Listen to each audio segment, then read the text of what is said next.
Olá, seja muito bem-vindo ao Pod Clean, o podcast da Clean. Esse é um programa voltado para pais, mães, tios, avós e todo mundo que faz parte do universo infantil. Eu sou a Patrícia e vou estar sempre com um convidado especial, trazendo temas específicos e muito conteúdo num bate-papo leve e divertido. Não deixe de nos acompanhar pelas mídias sociais da Clean e também pelo Spotify e o nosso canal no YouTube.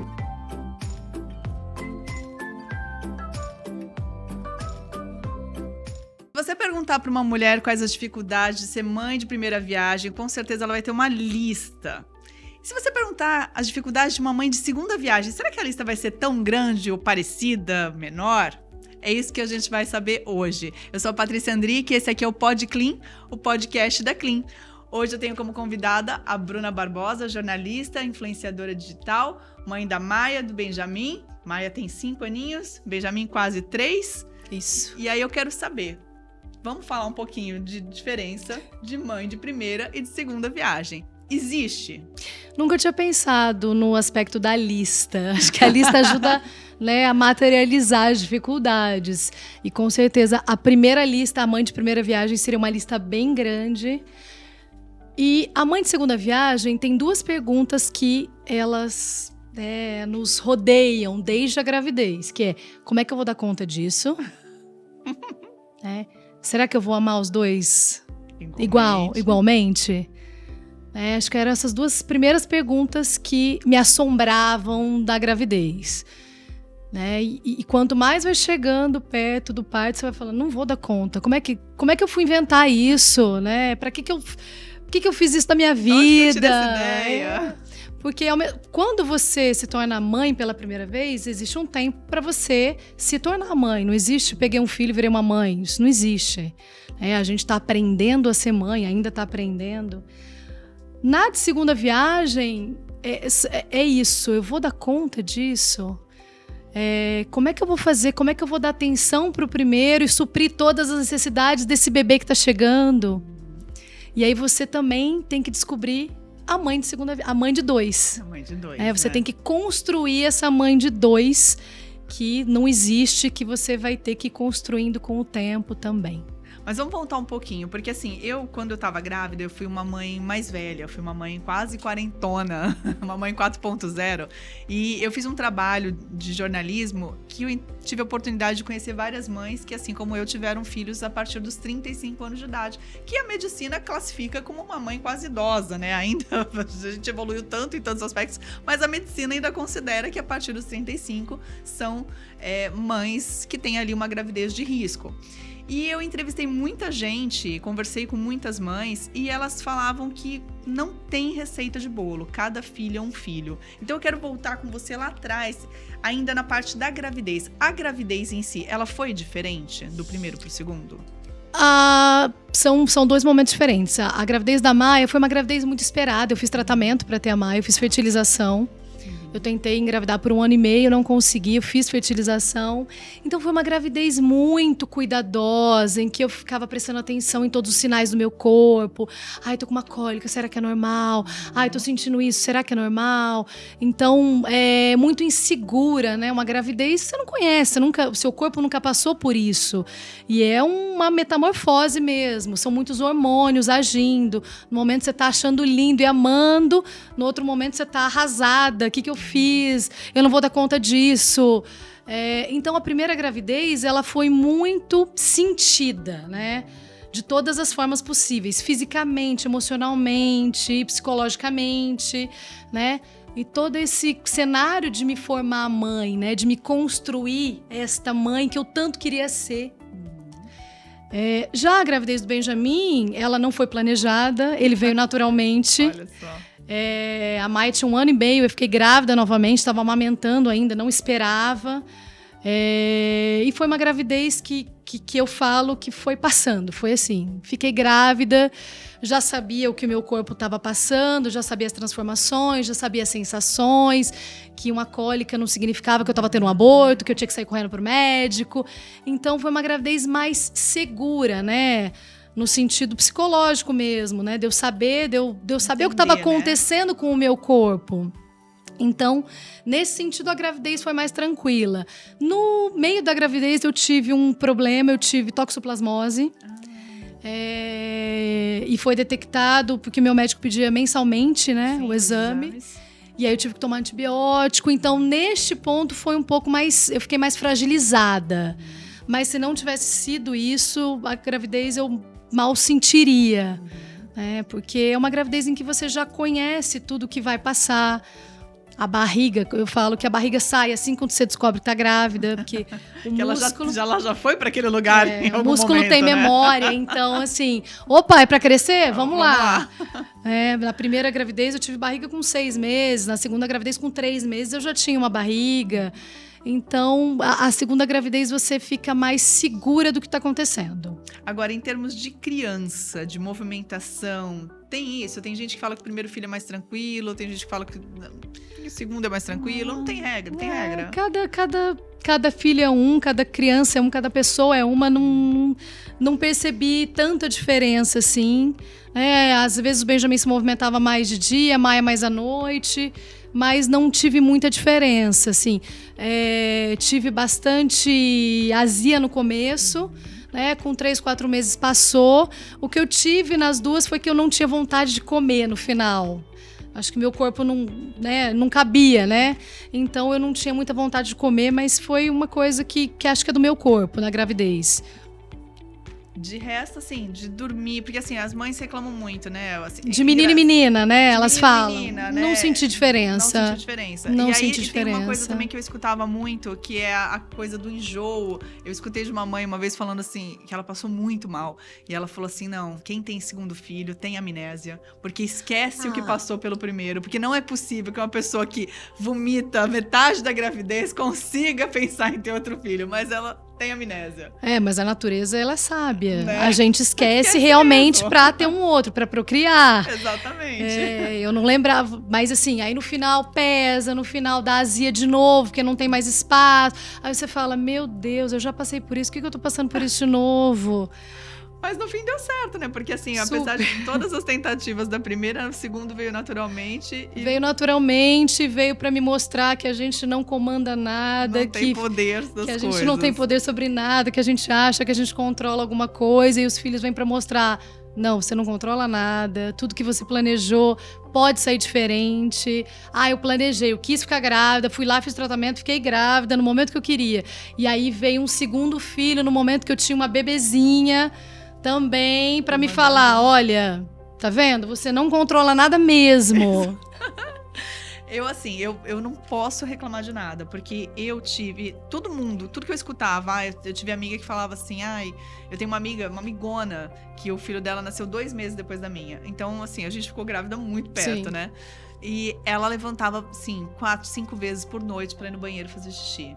Eu fazia xixi na hora que eu ia deitar e de novo na hora que eu acordava, depois de dormir a noite inteira lindamente. Eu dormia em qualquer lugar. Todo mundo fala isso, né? Fala assim, a gente tem uma dificuldade, não consegue ajeitar a barriga. Eu dormia eu dormia sentada no sofá, eu dormia de lado. Eu só não dormia de bruços porque realmente não dava.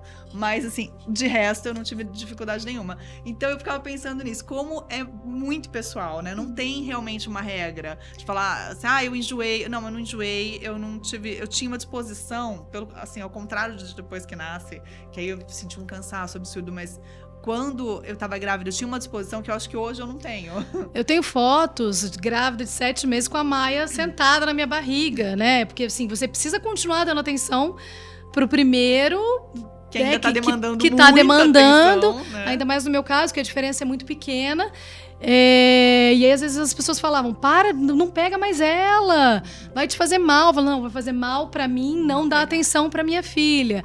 Vai fazer mal pra mim eu ver que ela tá ficando sem a minha presença. Vai fazer mal pra mim isso. Então, a segunda gravidez, assim...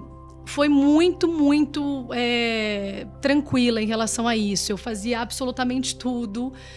E aí, no final, você fala, como é que eu dei conta disso? E você sentiu também muita diferença em termos de cuidados? Aquela coisa que, tem que desinfetar tudo, esteriliza tudo, e depois, assim, o segundo filho já tá lambendo o chão e tá tudo certo? Segundo filho, o Benjamin colocava a boca na poça d'água e lambia, e eu falava, deixa ele ser feliz.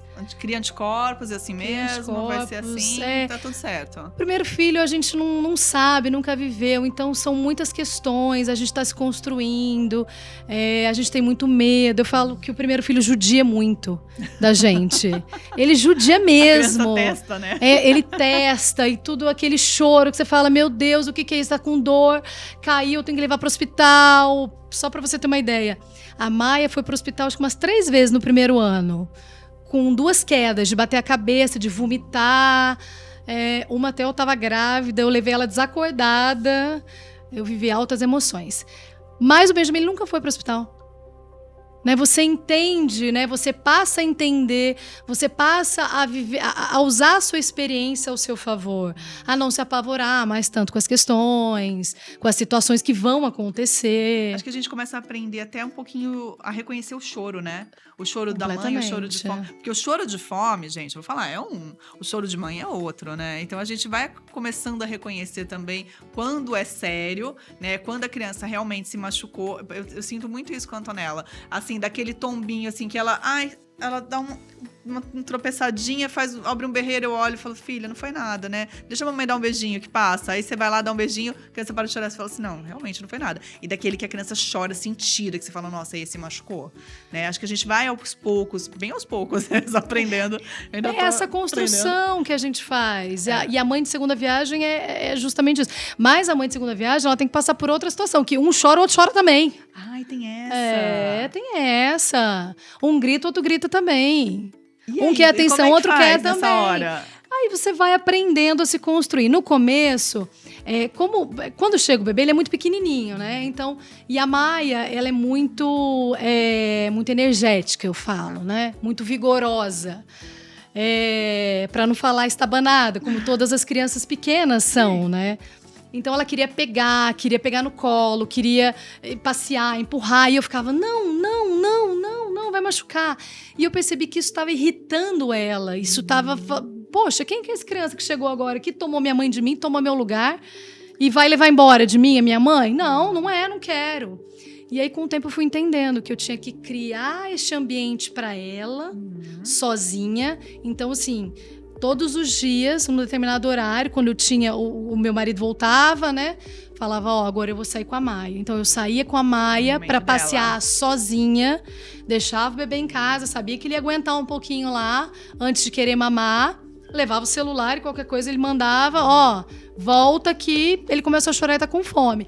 Então eu comecei a criar esse espaço só do primeiro filho. Que dica legal essa. Para que ele não se sinta abandonado, né? É um abandono que ele sente, né? Porque eu tinha minha mãe só pra mim, meu pai só pra mim. De repente no mínimo 50% da minha atenção foi embora, né? De repente chega esse ser humaninho que abre a boca, todo mundo vai pra lá e eu fico aqui. E aí eu fui criando isso e aí eu comecei a incluir ela na rotina. Então, assim, o medo de derrubar, de machucar, eu fui substituindo por, você quer me ajudar? Escolhe a roupa dele hoje. Né? O que você acha? Você acha que vai ficar bom essa ou essa? Vamos dar banho nele? Aí colocava, dava uma canequinha para ela joga com cuidado, para que ela recebesse esse irmão também. Né? Opa, faz parte da minha família, é importante que eu goste dele, é importante que eu me aproxime dele. Né? E como é que é a relação deles hoje? É uma relação de amor e ódio, assim como todos os irmãos, né? É uma relação de que uma hora eu amo, outra hora eu quero brinquedo, eu vou dar um tapa nele, eu vou empurrar. Mas eu brinco, mas não é brincadeira. Mas eles têm construído uma relação muito bonita. E a gente peca muito em relação a irmãos, que a gente fala, você vai ter o melhor amigo para a sua vida. Quem disse? Não obrigatoriamente, né? Às vezes você tem um irmão e você não tem o melhor amigo para sua vida, né? Às vezes a gente tem um irmão e simplesmente é uma pessoa que convive com você, mas que não criou um vínculo tão profundo. Isso a gente só vai saber depois. O que a gente pode, é claro, é estimular, incentivar, né? Tratar com carinho, com respeito, mostrar isso, o quanto é importante esse outro ser humaninho na nossa família, o quanto é importante que vocês se deem bem, mas sobre essa questão da relação de amizade, isso futuro, aí, né? Só quem vai poder, né, dizer no futuro são eles. E eu tenho um irmão. Então eu tive uma menina e um menino, e nós somos um menino e uma menina, né? Porque ele nasceu primeiro. Apesar dele falar que eu tenho cara de mais velha. Tem isso. Continua a relação. Continua. A relação e continua. Como a nossa diferença era muito pequena, menor que a da Maia e do Benjamin, a nossa diferença é 1 ano e 5 meses. Nossa. As pessoas achavam que nós éramos gêmeos, né? A gente passou a infância se engalfinhando. Derrubando, provocando. E hoje nós somos os grandes amigos da vida. Né? Minha mãe já se foi. Meu pai tem Alzheimer, ele mora hoje numa casa de repouso, então ele é a minha família, o meu irmão. Minha família de origem é ele. E aí a gente vê a importância que é ter essa figura do lado, né? Que quando a gente é criança, a gente não quer saber, a gente quer tomar o lugar, a gente quer tirar da mão o brinquedo, a gente quer pegar comida. E é absolutamente normal. E você falou do susto que você teve com a Maia. E com o Benjamin, você não passou por absolutamente nada parecido? O Benjamin, ele teve... quando ele nasceu, aquele amarelão, né? Icterícia. Super comum, né? Pra quem às vezes a gente tem mulheres que não são mães ainda que estão nos assistindo, mas é super comum. Gente. É super comum, ele ficou bem amarelo, foi detectado, a gente teve que levar, até o médico queria interná-lo, aí eu falei, opa, quero uma segunda opinião, a gente estava no começo da pandemia, não se sabia o que estava acontecendo, e aí eu levei num outro médico, ele falou, não, o perigo já passou, agora é ir pra casa e ir esperando esse amarelão sair. Foi o único susto que eu tive, que a Maia não tinha tido. Mas com a Maia eu tive bastante susto. Muito por conta também de temperamento, personalidade, a insegurança, de queda, né? De queda é complicado. Eu tive também uns sustos com queda, assim, nada tão grave de ficar desacordada, mas assim, impressionante, como uma coisa que você acha que nunca vai acontecer e acontece, de repente você fica ali se sentindo a pior mãe do mundo, né? E depois você percebe que, assim, apesar de tudo, não é incomum, né? Eu falo que a Maia testou bastante meu coração e aí ela me preparou bastante para o segundo filho.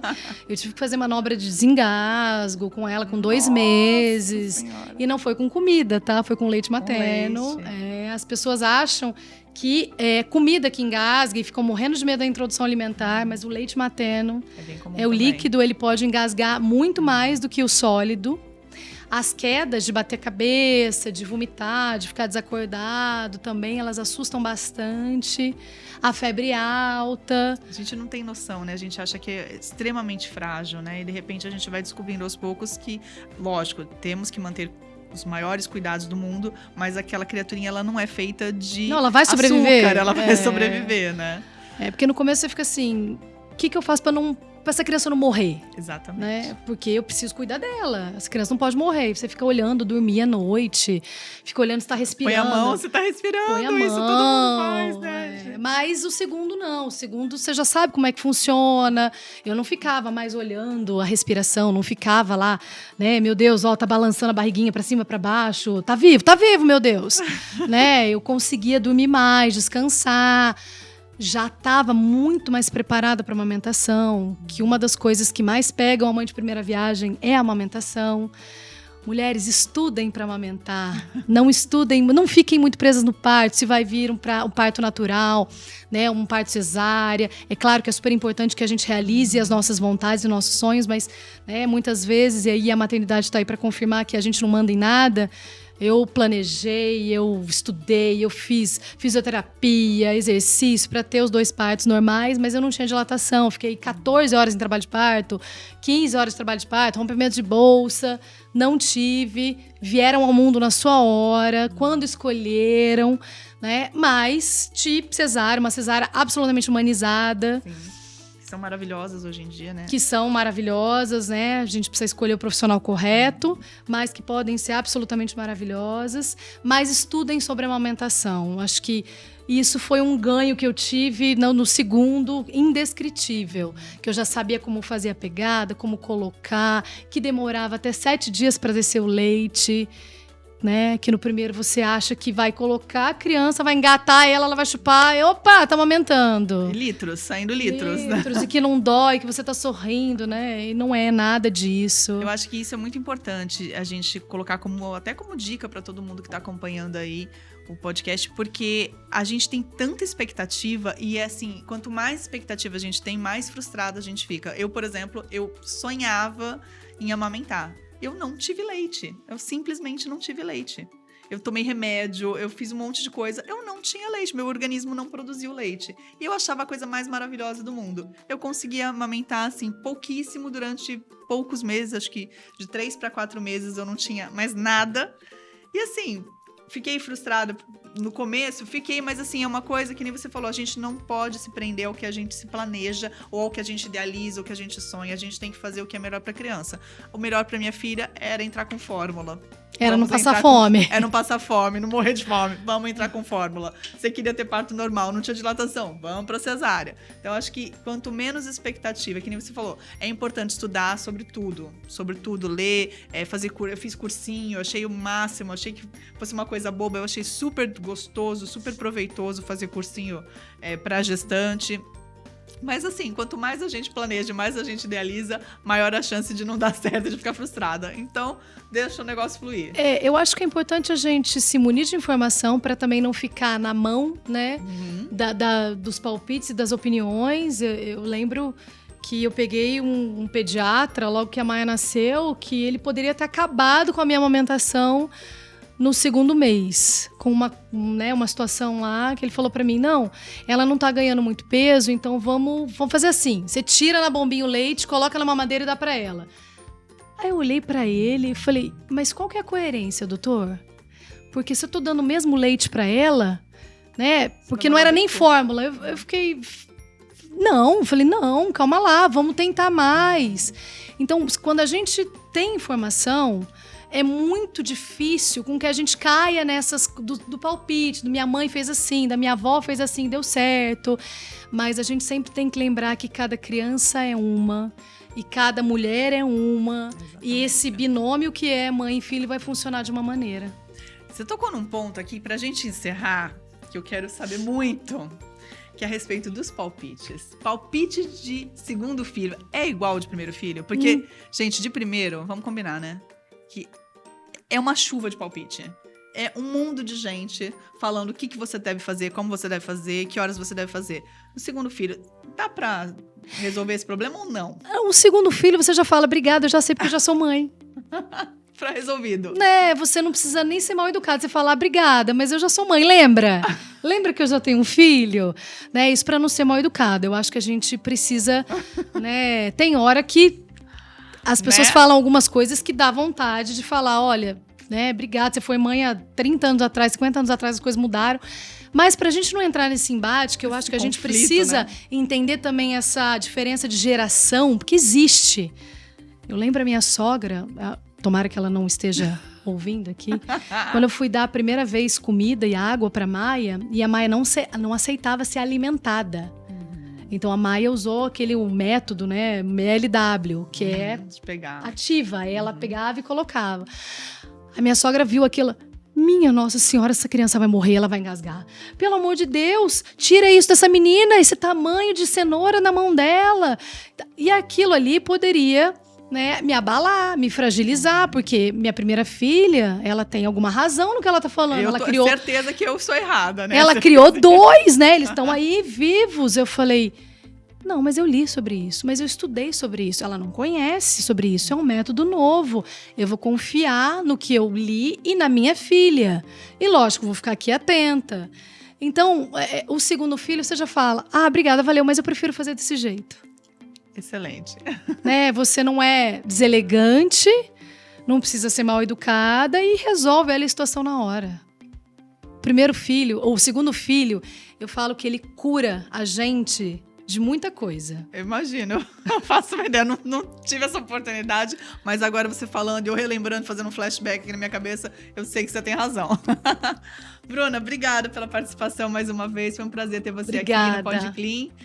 E sempre que puder, tá convidada. Obrigada. Espero ter ajudado de alguma maneira, mas cada experiência é única.